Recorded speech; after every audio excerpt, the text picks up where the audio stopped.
Erev Tov. We're in Mesillas Parak Chav Beis, finishing up the parak today.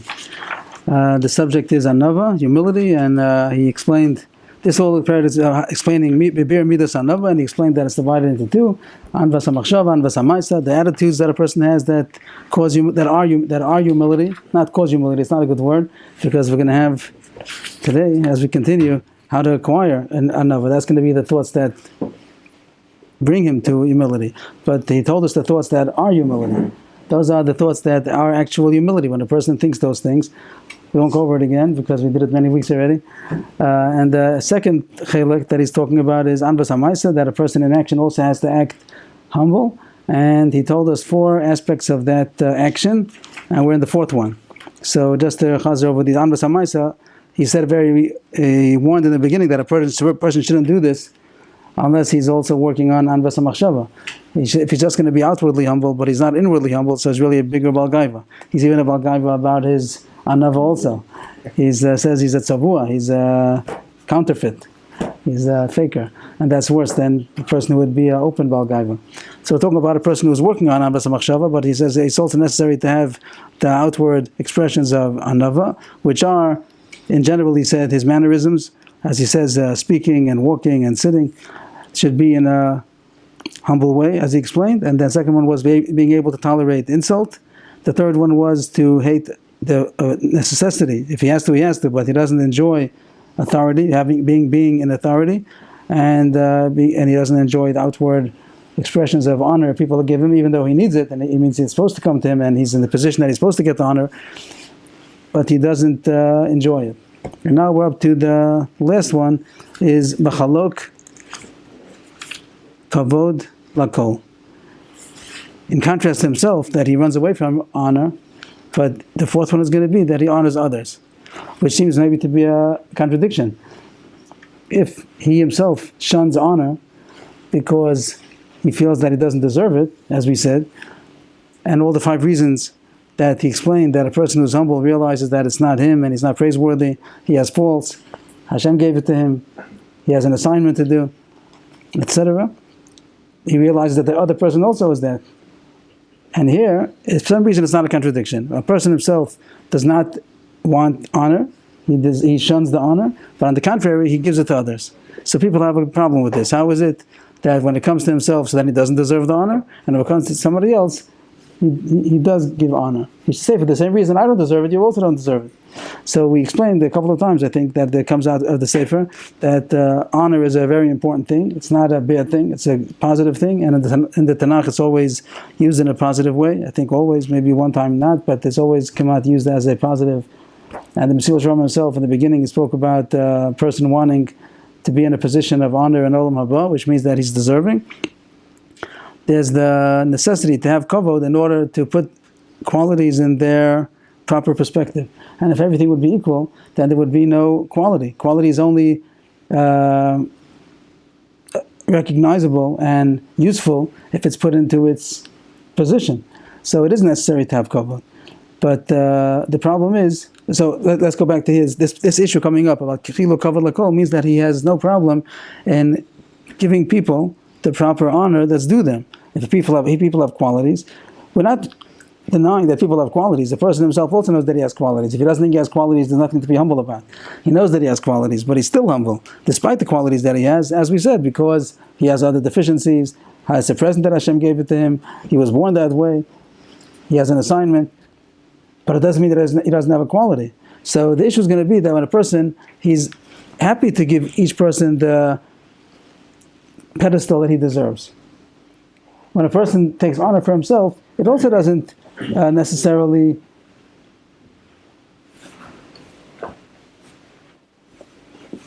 forfeit his proper pedestal.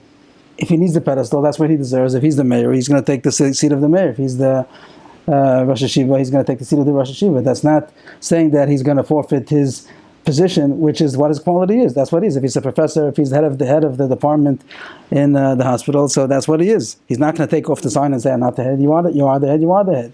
But he doesn't want the outward. He's not interested in the outward expression as an end in itself. It's only a means of putting his position in what it really is. And also, he doesn't judge himself as a whole. Means when you talk about a certain quality, say this quality deserves the proper respect that's due to it. But now you talk about me as a whole, then he doesn't forget the fact that he has deficiencies, and he's not worthy of praise as a whole because he has deficiencies also, and only perfection is worthy of praise. That's the yesod that he said earlier. Over here, when he's telling somebody else that he's giving honor to somebody, he's not being down on the whole person. That's not his subject. He doesn't have to. He's allowed to talk about the qualities that he has, and he gives them the proper honor that's due. When he talks about himself, he also then, in the same sense, he also would take the point of honor that's due to his position. But now he wants to know, is he praiseworthy? He doesn't forget about his chesronos. And even when they do want to give him some credit, some outward honor for the qualities that he has, the whole time he's thinking about his deficiencies also. He doesn't forget about them. So he doesn't look at himself as praiseworthy by somebody else. I'm not mechuyev to think about somebody else's deficiencies. It's not my business. I'm allowed to just focus on his qualities and not on his deficiencies. I'm not judging the whole person. I'm judging the qualities. And a person by himself, he does have to notice his deficiencies because he is himself. So that's the difference between a person when he looks at himself and he looks at somebody else. When he's just studying the qualities themselves, each particular qualities, and they're all the same. It's true. Everyone's the same. Everyone deserves the respect that's due to that quality. But when a person is talking about himself, so he doesn't forget all of his deficiencies. When I talk about somebody else, I'm not mechuyev to think about his deficiencies. It's not my business. I'm not interested. So here, a person who is humble, truly humble, he has no difficulty to allot each person whatever he deserves. And if it's coming to him honor for a certain quality that he has no difficulty. A person who is arrogant, it's hard for him to do that. It's hard for him to see that other people have qualities, and he tries to avoid honoring them for the honor that's due them. So seems to be a summary of what he's going to say now about chiluk haravi, chiluk hakavod l'chol adam. He honors all people. V'chein shaninu, we learned in a Mishnah, an Avos, Eizeh mechuber ha'mechaber es habrios. Again, as we saw, that a lot of the mamorim that he brings, the statements that he brings, doesn't necessarily prove it has anything to do with anava. He doesn't prove that. That he says on his own, that a person wouldn't be able to do this if he's arrogant. Only a person who's humble could do this.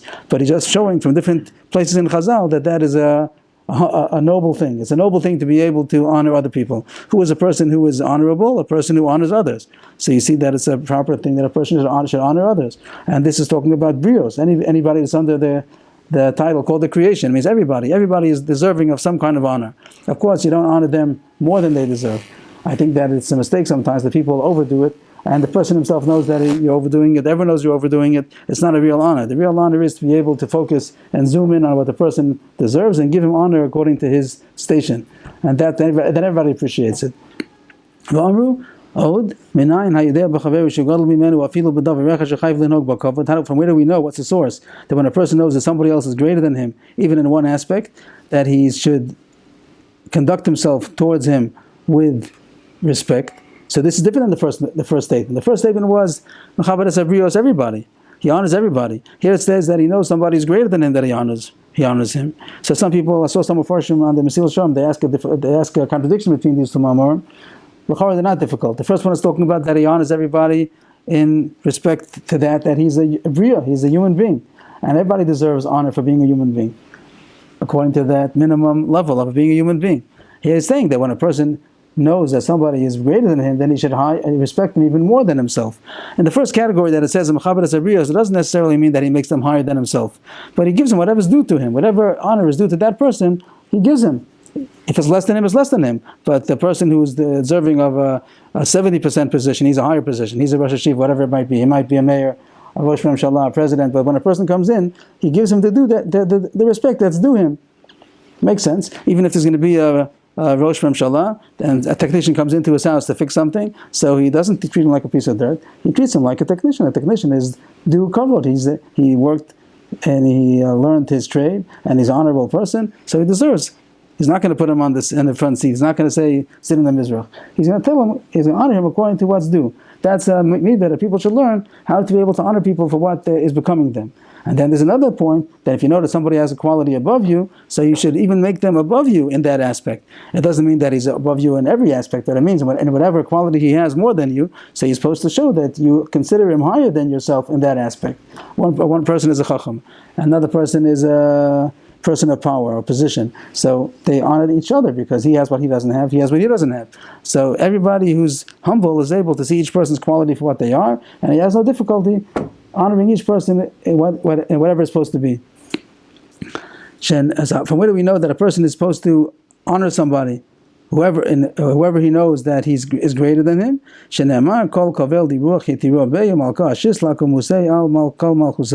drash from the pasuk in Daniel that it says, this is not the pasuk pshat, it's a drash. On the pshat level, it's talking about Daniel, that the king realized that he has extra ruach yati ruach, and the king was considering making him above all the other ministers. That's when they got jealous of him, because they saw that he's going to be placed above everybody else. But the drash in the Gemara is ruach yati ruach, is that he has something extra, and anybody that has something extra, you should treat him that way. Treat him according to his extra ruach. If he has something special about him, so respect him for that mila. We learned in another Mishnah, you should greet everybody. You should proceed to greet everybody. When you see somebody in the street that's worthy of that, there's some eye contact, I guess whatever's going to be the case, is a issue of greeting people. And the Mesillas is very interesting that he puts that under the title of kavod. I'm not sure if we would have known it on our own. Maybe people have different ideas. Whoever has a different idea, please feel free. But he says that when you greet somebody, it's honoring him. Just to say good morning, Shalom Aleichem, that's called greeting him. Or else it means that he's not even noticed. He's a nobody. You pass by in the street and you don't notice him. Just walk on as if nobody's there. What do they call this nowadays? Shakuf, like he's invisible. You don't see me. I don't exist. If a person doesn't give at least the minimum, this is the minimum honor that's due to everybody, to greet them. The Gemara itself doesn't say the word kavod. This is the Mesillas Rabbi's chiddush, maybe. The Mesillas Rabbi, the Gemara over there, and that sugi is talking about. So this is a Mishnah Nova, so it doesn't say over there what it's about. But the next Gemara that he brings is a Gemara in Brachos, and over there it talks about the word shalom. This is the way to be marba shalom, to increase peace amongst people. That they said about Yeshivas Rabbi Akiva that nobody ever preceded him in greeting. Whenever they met, Rabbi Yeshivas was always the first to greet his friend, and then the other person would respond. Rabbi Yeshivas never waited to first be greeted that he would respond. He would be the first. The Russian is not a friend. The Russian is Adam. Kal Adam.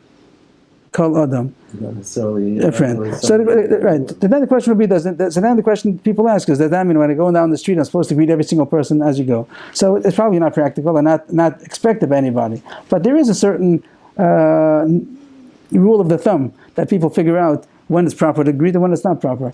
I would think that, let's say there are two Jews in a community where everyone is non-Jews. So the fact that they are walking down the same street, that already is a common denominator. They have reason to greet each other. Here in Eretz Yisrael, where you walk down the street and everybody's Jewish, so it doesn't, depends which community you live in, but then it might not be called for that every person you pass by. It has to be something that connects you. Sometimes it could be eye contact, or it's somebody that you know, and you're same yeshiva, same community, and your neighbors, or it's the reason that it would be expected that you should greet. So the point is to be makdim, to be makdim, to proceed. The issue would be that it's somebody that it's coming to greet, and to be the one to proceed. So the Gemara talks about shalom. To be marbe shalom. This causes more harmony and peace. The Mesillas Rabbi puts in the issue of kavod. Do we see any connection between kavod and shalom? The Gemara doesn't say the word kavod. The Gemara says shalom, and the Mesillas Rabbi says kavod, honor. Somebody suggested that the way that you marbe shalom is because you show him the respect that's due him as a human being. So you consider me a human being? That's a human being. So you give me the honor of being a human being, and that and therefore I'm honored. And the honor doesn't mean a big honor; it means the minimum of a human being, and that would cause that shalom. Or else you're degrading me by not noticing me. So it's something that should be encouraged. I think some places are better at it than others. Some communities are more greeting than others. There's an issue about people coming into a shul, a new place, and nobody notices them. That's also something that should be maybe pointed out, that when somebody comes into a new community and he's a stranger, it's obvious that he's a stranger, nobody says anything to him, so it's degrading in a way. And if people come over and greet him, and you're a new face, it's kavod that you're treating me as a person. So Mesillas Rabbi is talking about the issue of makdim b'shalom, again to point out that this is all considered under the title of humility, that a person who's arrogant is above this. Who is he that I should lower myself to greet him? But a person who's humble doesn't have that difficulty. He's able to see the quality in all. He doesn't have any difficulty to see qualities in people. He knows that he himself is also not perfect, and he has deficiencies, and he has no issue that people should have qualities, and he respects them. So here it's talking about the minimum, that's for everybody, and then there's something unique, that each person that has an individual, unique quality, so then he's going to honor him for that. Afilu guy bashuk. But back to the simple pshat he's talking about over here. A regular guy that doesn't have any issues, so then it's supposed to greet the janitor, the one who's the street cleaner, or any guy that you would bump into, and it would be proper to greet. So it's a mila to greet and to honor him as a human being. Both in speech and also in action, a person is supposed to conduct himself in an honorable way towards his friends. And the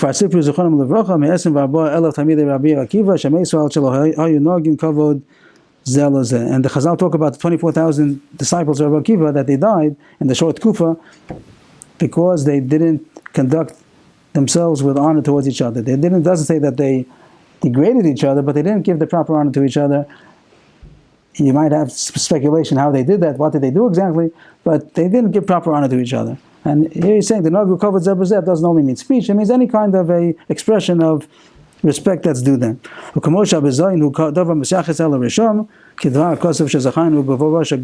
As just like as we on the downside, we said that scorn and disgrace is something which is attributed to Rishon. Wicked people, wherever they come, there's always scorn. They are the source of scorn. They scorn others. As he said, when a Russia comes in, so scorn is coming in. If a wicked man enters the room, so scorn enters the room, because he's out to scorn everybody. So too, on the opposite, the flip side of the coin, is that honor is attributed to tzaddikim. When tzaddikim come, so then they come with honor. That's an aura of honor that's coming around them. Here he's going to say that it doesn't mean that they honor themselves. He does say that not that they're honored, but that they honor others. That honor resides upon them and doesn't separate from them. The simple pshat of the pasuk is saying that there's honor to the elders, but he's learning that the elders honor others. People who are anashim tzaddikim, so they have no problem to be mechabed. They honor other people. That's his issue of the fourth point of humility, of external action. Expression of humility is a person who is able to honor other people. A person who's arrogant is not able to do that. He has difficulty honoring anybody. And a person who's humble has no difficulty. He's happy, he's able to give honor to each person what's due him. And that's his summary, his essay on explaining what a nova is. He's going to go now into the next issue, which is going to be how to acquire it. But before he goes on, he's going to have a footnote on this parak.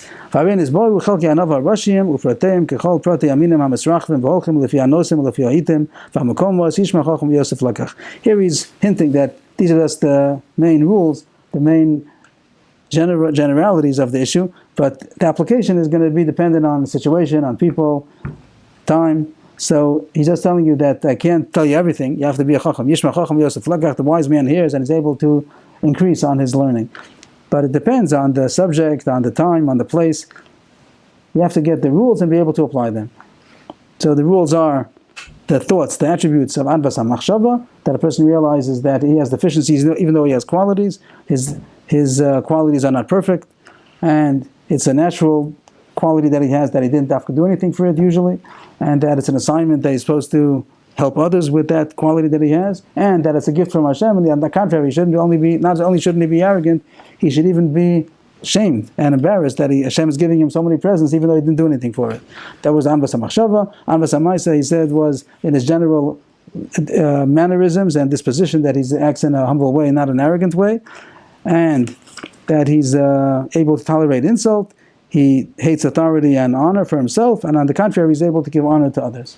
He hates authority? He hates authority means, I didn't say it well, you're right, I didn't say it well. He hates that he has to be an authority. He doesn't like that he has to be in an authoritative position, even though sometimes he has to. If he has to, he has to. If nobody else is better for the job, he has to do it. But he doesn't enjoy the fact that he has to be a man of authority who has the ability to boss people around and in charge of people. He doesn't like the fact that he has to be in charge of people. He'd rather that somebody else should do it if they're able to. If he has to, he has to. But he He's happy about the accomplishment. He's able to help people through that. A person of authority is usually helping people if he's doing the right job. He's the pashut lateit sheirut, right? He's just there to serve people. He's the servant of the people. That's how he's supposed to look at himself. Not that he's above them, but that he's really serving them. But he has to serve them by being on top of them in order to tell people what they should do, what's good for them. This is now a postscript. He finished the subject, and now he's a postscript about the fringe benefits of anava. He explained what the midah of anava is, what the midah of humility is, and now he's going to say some fringe benefits. When a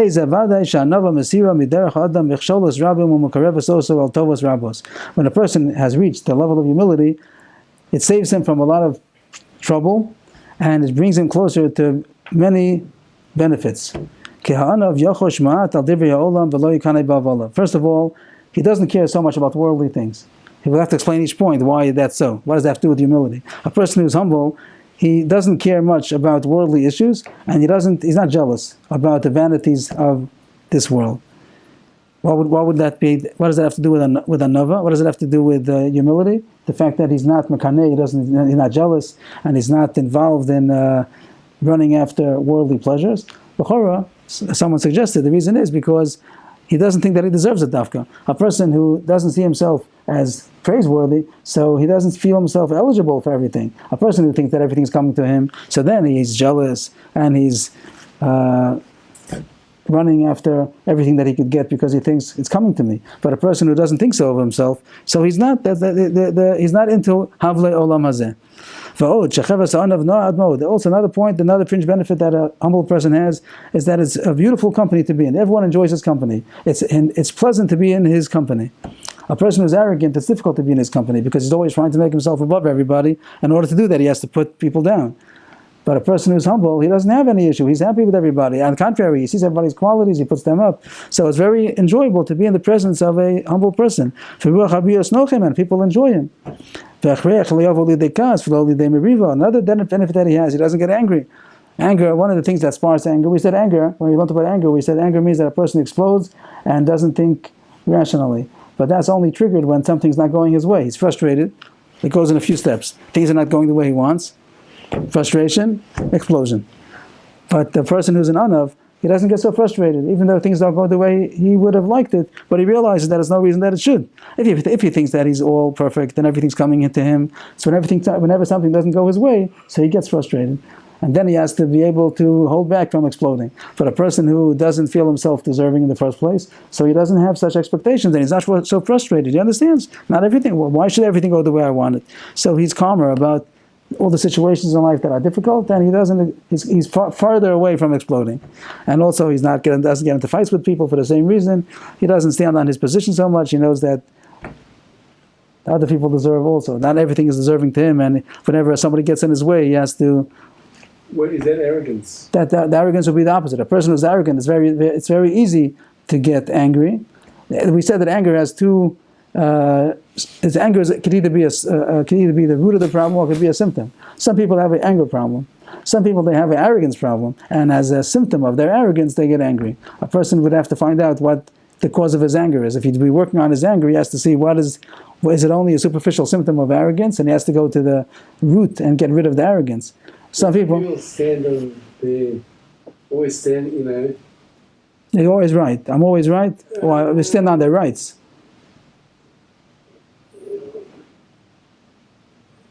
Confrontational, I suppose. So what's confrontation mean? That if you say different than I, so we have to. It's always different than me. It's not always, doesn't always come across like that. It's more like just even in the streets. But it's also going to be based on something. Is do I have the right of way? Do you have the right of way? It's going to be on a petty matter, but something he's saying that he's always right. He should have the one as well. The other person is always right. If you want to live, the other person is always right. So here he's saying that if a person is humble, he's able to do that. If a person is not humble, he has difficulty doing that. Whether he's humble or not, if he wants to live, That's right. Period. What city? In New York City. New York City. Probably anywhere in America. So these are the fringe benefits. Hakol b'hashkeit, hakol b'menucha. A person who is humble is able to live in tranquility and peace. Fortunate is the person who merits this attribute. If the person is able to acquire this attribute of humility, there's a lot of good benefits, side benefits that come out of it besides the level of getting close to Hashem, which is the issue of anava, that he sees Hashem in front of him, and therefore he feels very humbled.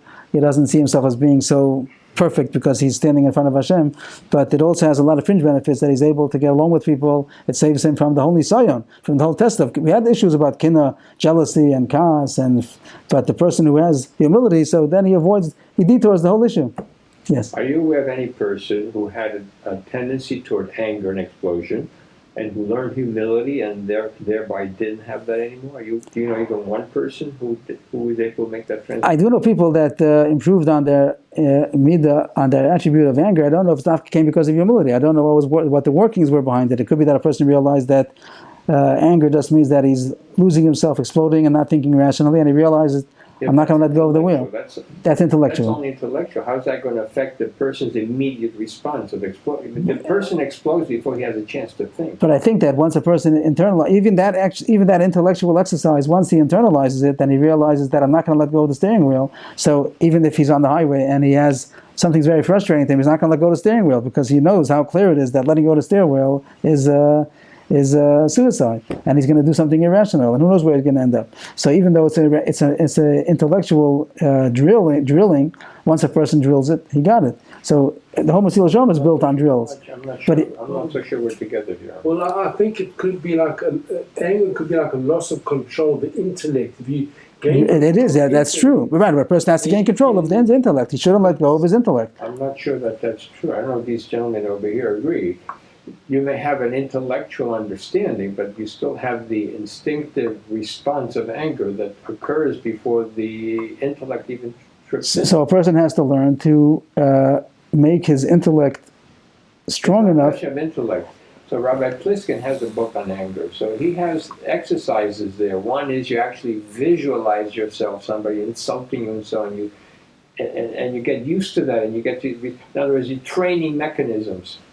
Before the anger, meaning instead of using the intellect afterwards, you're using the intellect before it happens? Yeah, no, right now you're by yourself, you start visualizing situations, someone saying things to you, and you see yourself, in other words, you get used to hearing things that you don't normally like to hear. You see yourself calming down and not responding. And you have to do that over a long period of time if you tend to explode. Yeah, but I think it's what he's saying, that you preparing yourself before, and you actually using your intellect in a calm situation, so that when things become uncalm, you... But it's not just the intellect. When you visualize it, you're actually, affecting the emotional response. It's not just what I described is not just an intellectual exercise. It's a, complete emotional... Are you dulling the emotion? Huh? By experiencing it, or would you say you're dulling the emotion? You feel the emotion, but you're letting it, you're getting control. So you're just ignoring it. You're ignoring your emotions. You're anesthetizing it. Huh? You're anesthetizing it. Anesthetizing, right. Yeah. Right. So that wouldn't be, if it works for people, it works, but it's not really true. It means a person just ignoring his emotions, he really thinks that really I should explode, but I'm not going to. But this intellectual exercise, even though it is intellectual... Use the word ignoring. If we'd ask him, why are you not exploding? Huh? The person who's not exploding... No, we already said that you have all the intellectual foundation. Now we're talking about implementation. So if a person would... I'm not saying that on the spot he's going to do this intellectual exercise. It surely has to be done earlier. But when a person realizes that exploding means letting go of the steering wheel, it's an intellectual calculation. But if he realizes that to its truism, so then he's not going to let go of the steering wheel. I disagree 100%.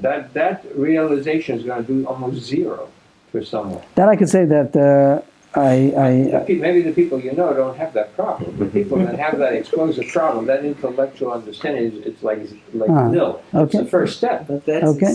And that's why Rabbi Pliskin has a 360-page book. How do you deal with anger? It's true. It's not like this. That's very extreme, because even for Goyim, they get mad. You almost never hear in the news someone was mad, so he let go of their steering wheel, because you see the death in front of your face. So that's very extreme. If you understand that every anger is hitting that extreme, then you don't get into if people would realize that it's called letting go of the steering wheel, they wouldn't. They just don't realize it. Or they realize it and they choose not to think so. But if they would realize that it's letting go of their steering wheel, they're letting go. Rabbi Mullah has an easier way. It doesn't take 360 pages. Rabbi Mullah says someone should just film you when you're angry, and that's it. Then if you see the film, you'll already cured forever. When people see how they look when they're angry, look like a monster, and he'd be embarrassed of himself. And even if a person doesn't explode, doesn't get angry, that's just an outward manifestation. You still have the resentment. This is like something that's quite common outside the Torah world, where people say, like, if a person shouldn't necessarily control his anger because he might actually cause other things to pop up, and he should rather express his anger and let it go out, and which I think is wrong. I mean, from a Torah perspective. But that's really what you're referring to, right? That you should actually, because it could cause other problems. That's what you're suggesting. Well, I wasn't referring to that. I was saying that even if a person learns to control the outward manifestation, they're still not very happy to have heard those words. So the person is not so advanced that he can be understanding and pleasant. He's going to have some resentment toward the individual. You're talking about someone who's very mature and very advanced that could, that should actually be resolved in a calm atmosphere, not at the time. So while there may be that resentment actually can be resolved at a later stage, not then. Like a week later. Yeah. And here he's coming from a different angle. Here, the point we spoke about now about anger, this discussion was the issue that he spoke about earlier in the Kiyus. Here he's saying that if a person is humble, a different highway, or maybe a shorter way, maybe a longer way, but he's saying that if a person has the issue of humility, so then he preempts the problem in the first place, that he doesn't get frustrated as much. If we said that there are a few steps, first things don't go the way a person wants, that causes frustration, then there's a possibility to explode. So here, what we're discussing now, that doesn't pay to explode even if you're frustrated. And here the Mesillas is saying that a person who is humble, he stops it earlier. He doesn't even get frustrated so easily. The question is, see, if you grow up in a family where you have parents who are humble, you grow up that way. But if you haven't grown up that way, can a person really, train themselves to develop that humility? The Mesillas suggests that yes, that if a person, the Mesillas is going to suggest that yes, a person can learn the reasons. Suggest that? So far he spoke about. He's not talking about the people who are in a certain environment. He's talking about the people who are taking the ladder, and he started from Zehirus, Rizus, Nikiyus, and he's going up until Anava. Maybe everybody cannot make it on the same level. People are made out of different things. But here he's going to tell us in the next chapter how to acquire it. So far he told us what it is, and the next chapter he's going to tell us thoughts that are going to be able to acquire acquisitions of this midah. So each person according to what he could. וכבר אמרו זכרם לברכה מה שעשה החוכמה התורה לראש שעשה ענב עקב לסליאסה כי כל החוכמה כולה לא ירחנה וזה ברור. He ends off with a word of praise about humility, that the Gemara praises it even more than wisdom. There's two psukim. One pasuk is Reishis Chachma Yiras Hashem, and the other pasuk is Ekev Anava Yiras Hashem. And the Drash world, so the Reishis means like the head, and the Ekev means like the heel. And one pasuk says that Reishis Chachma Yiras Hashem, that the head of wisdom is Yiras Hashem, as if to say Yiras Hashem is on top of Chachma. So if you'd see wisdom, and then Yiras Hashem is on top of that. There's another pasuk that says Ekev Anava Yiras Hashem, and the word Ekev, if it means a heel, so it means that Yiras Hashem is the heel of humility. So if you have this structure of Chachma, and then Yiras Hashem on top of it, and now that's the heel for Anava. So that means that Anava is even higher than wisdom. It seems it's higher also than Yiras Hashem. Means explanation. The Mesillas, he didn't stress in the whole explanation that he said about Anava, he didn't stress the point about standing before Hashem. I said it a few times, but he doesn't say so. He said the whole time these 5 issues of Anvas HaMachshav, he spoke about that only perfection is praiseworthy. If somebody has some deficiency, he shouldn't consider himself praiseworthy, etc., etc. But he did mention the point that it's because Hashem is the perfection. Hashem is the one, and the person who realizes standing before Hashem, he's the ultimate humble man, because he realizes that Hashem is perfection, and I'm standing before him. What am I compared to Hashem? Then we understand. We have a little bit more understanding of the issue of how great this midah is. It's more than Yiras Hashem. It's more than Chachma. But if the way he says it, people asked. I don't have the answer. That the way he expressed it, that it's these cheshbonot that a person has. So why does it make it so much greater than all the other midos? It's the far down on the ladder, up the ladder over here of different qualities, and it's very far down. I would expect that the Mesillas should have said that it has to do with the fact that a person sees himself before Hashem, as Moshe Rabbeinu, Ana Mikaladam, and Moshe Rabbeinu was the one, Tmunas Hashem Yavit, that he's going to say later on. So even though he doesn't say it, I'd like to add it on as a footnote that there's an aspect of Anava where a person sees himself before Hashem, and that's the source of his humility. You said Hashem is humble. Did you say that? I didn't say it, but it does say there is such a statement in Chazal that Hashem is humble. That needs explanation. What does it mean that Hashem is humble? Okay, next time. One point would be that Hashem acts in a humble way towards creations that are surely less than Him. There's a deeper issue that I'll try to speak about it next week. Hashem. What does it mean that Hashem is humble? Say that In Motzei Shabbos, not everybody says it. You say it. That Mesillas, Kol Makom She'ata Motzei and V'Zeh Shekadosh Baruch Hu, Kedulos Shel Kadosh Baruch Hu, Shem Ata Motzei and Mesillas. But the question is, how is it possible that Hashem should be humble? What does it mean that Hashem is humble? So one answer that I've heard, I remember by Victor Miller or somebody. What do we need most to live? Air. What color is air? You don't see it. If Hashem wanted to say, hey, look what I'm doing, you could have air that's purple, and every time you're breathing it, you say, wow, Hashem, wow, great, you're there. What do we need second to live? Water, colorless. So those are... So how do you see the humility over there? That Hashem is not showing His greatness. He's not... He's not pumping the horn every second. He did it in the, in the splitting of the sea, but every second he's not pumping. Although he is really, if you just look. right. It's all over. It's obvious, right? For us, it's obvious. Yeah. It's just some scientists, it's obvious. Yeshikah.